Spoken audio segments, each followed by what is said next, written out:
حضرت عمر جن کو تخت حکومت پہ بیٹھتے تھے اور ان کا تخت کو سونے زبرجد کا نہیں تھا، مسجد نبوی کی چٹائی تھی، اور سارا دن وہاں بیٹھ کے لوگوں کی باتیں سنتے، اور جب رات کے اندھیرے گہرے ہوتے عمر بھیس بدل کے مدینے کی گلیوں کا گشت کرتے۔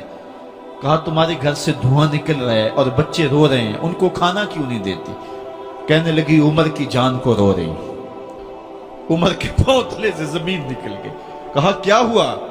کہا 3 دن سے ہمارے ہاں کھانے کے لیے کچھ نہیں ہے، روزانہ بچے روتے ہیں اور میں ہنڈیا کے اندر پتھر ڈال کر کے نیچے سے آگ ڈالتی رہتی ہوں کہ بچے انتظار کر کر کے سو جائیں گے، کم وقت سو بھی نہیں رہے، اور وہ پتھر پکیں گے بھی کیا، اور میں عمر کی جان کو رو رہی ہوں۔ حضرت عمر کا کلیجہ دہلنے لگا، فوراً پلٹے، واپس بیت المال میں آئے، گھی کا ایک کنستر لیا، آٹے کی بوری لی، مرچ مسالہ جات بہت کچھ اٹھایا، اپنے کندھے پہ رکھا، بوری اپنی کمر پہ لا دی۔ عمر بیت المال سے نکلے تو آپ کے خادم اسلم نے دیکھ لیا، آگے بڑھا، کہا میرے آقا میں اٹھاتا ہوں۔ عمر کی آنکھوں میں آنسو ہے۔ کہا اسلم قیامت کے دن میرا بوجھ اٹھا لو گے؟ کہا قیامت کے دن تو اپنا اپنا بوجھ اٹھانا پڑے گا۔ کہا عمر کو آج اپنا ہی اٹھانے دو۔ حضرت عمر وہ گھی کا کنستر اور وہ آٹے کی بوری سر پہ اٹھائے ہیں اور اس خاتون کے گھر جاتے ہیں اور دستک دیتے ہیں۔ وہ جب دیکھتی ہے اس کی جان میں جان آ جاتی ہے۔ کہا جلدی جلدی آٹا گوندو، اور عمر سبزی کاٹنے لگ جاتے ہیں۔ حضرت عمر رضی اللہ تعالی عنہ سبزی تیار کر دیتے، ادھر آٹا گند جاتا ہے، اور پھر اوپر چولہا رکھا جاتا ہے، چولہے کے اندر آگ رکھی جاتی ہے، وہ کھانا پکانے لگتی ہے، آگ بجھتی ہے۔ تاریخ نے لکھا ہے آگ بجھنے لگتی ہے، عمر جھک کر کے پھونکے مارتا ہے، عمر جھک جھک کے پھونکے مارتا ہے۔ کھانا پک گیا اور بچوں کے سامنے کھانا رکھ دیا، بچے کھا رہے ہیں۔ اب بچے رو رو کے نڈال ہو چکے تھے۔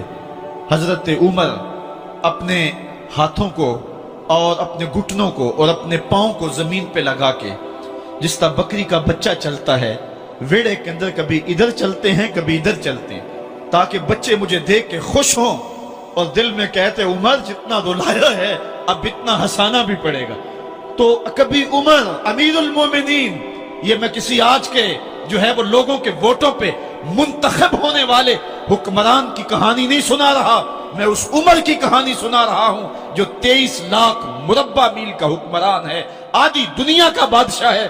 حضرت عمر جو ہے جس طرح بکری کا بچہ چلتا ہے، اس طرح اپنے ہاتھ اور اپنے گھٹنے زمین پہ ٹیک کر کے جو ہے وہ اس طرح چلتے ہیں۔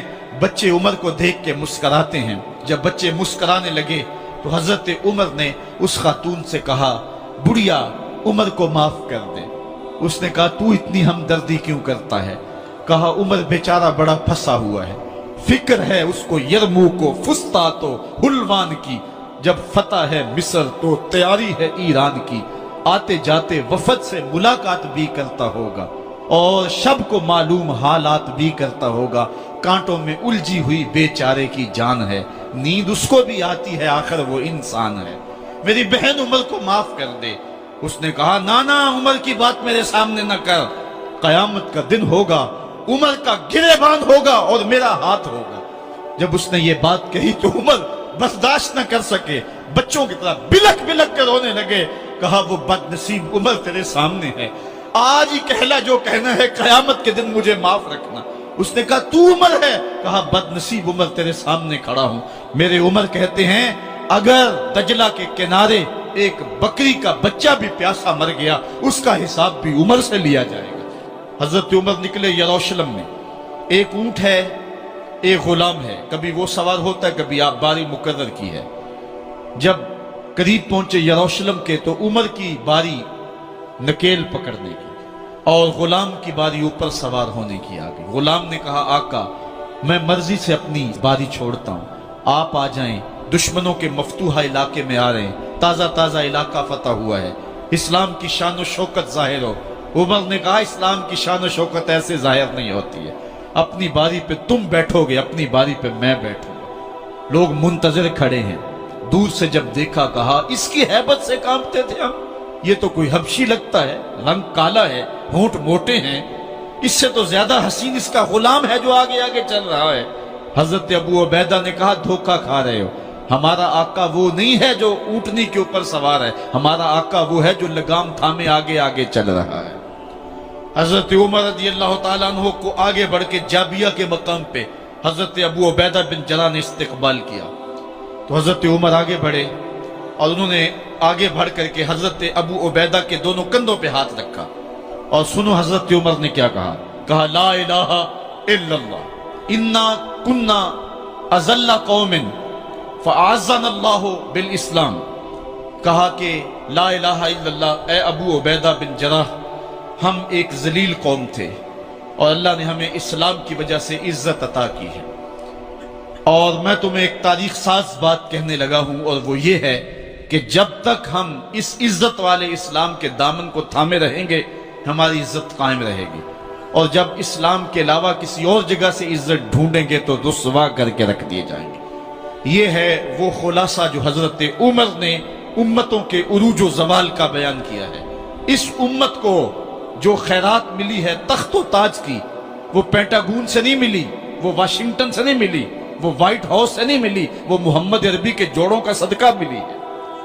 اس لیے جب ہم نے اسلام سے انحراف کیا، انہی حضرت عمر کی کہانی ہے، وادی تہامہ سے گزر رہے تھے کہ بچوں کی طرح بلک بلک کے رونے لگے، کہا عمر جوان آدمی ہو اور بچوں کی طرح بلک کے رو رہے ہو، کہا تم نہیں جانتے، مجھے بچپن کی کہانی یاد آ گئی۔